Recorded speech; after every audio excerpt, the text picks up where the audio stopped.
Shalom,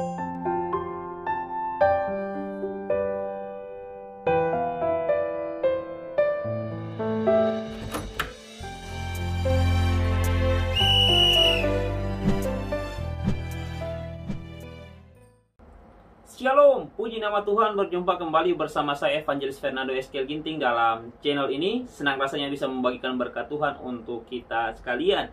Hari ini kita akan kembali dengan seri perenungan kita dari kitab Amsal, yang akan kita lanjutkan di Amsal pasalnya ke-6, ayat pertama sampai ayatnya ke-5.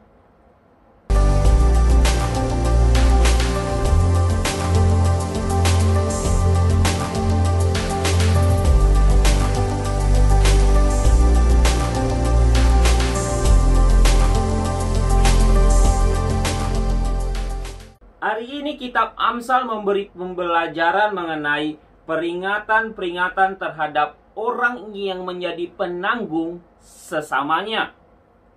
Sangat luar biasa, firman Allah tidak hanya mengajarkan tentang hikmat ilahi, tetapi juga kebijaksanaan manusiawi, agar kita dapat mengatur urusan-urusan di dunia ini dengan bijak. Firman Tuhan mengingatkan kita agar kita jangan coba-coba untuk menjadi penanggung atau penjamin bagi orang lain. Karena jika kita membuat demikian, maka kemiskinan dan kehancuran akan melanda hidup kita, bahkan keluarga kita. Lebih jelasnya, penanggung yang dimaksudkan adalah orang yang bersedia menanggung utang sahabatnya jika sahabatnya gagal membayar hutang tersebut. Pada masa pemerintahan Salomo, ada praktek-praktek hutang atau peminjaman yang salah, sehingga dalam tulisannya Salomo memperingatkan orang-orang yang ada pada masa itu. Menjadi seorang penanggung hutang sangatlah mudah. Kita bisa saja mengucapkan satu atau dua kalimat, kemudian menandatangani sebuah surat pernyataan yang ada materainya.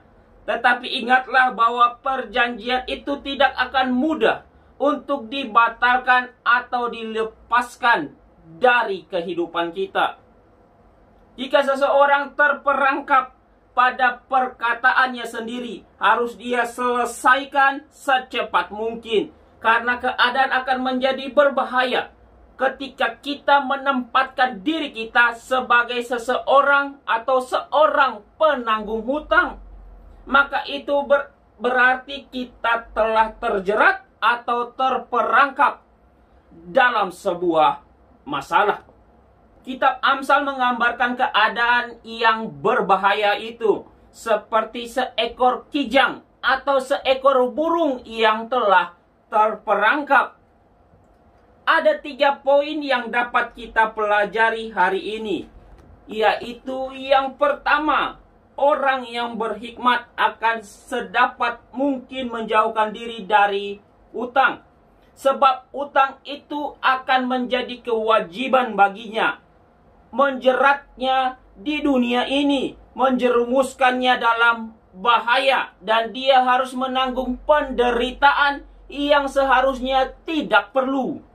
Yang kedua, adalah sebuah kebodohan besar jika kita terjerat atau menjerat diri dengan orang-orang yang berkekurangan dan menjadi penanggung utang-utang mereka.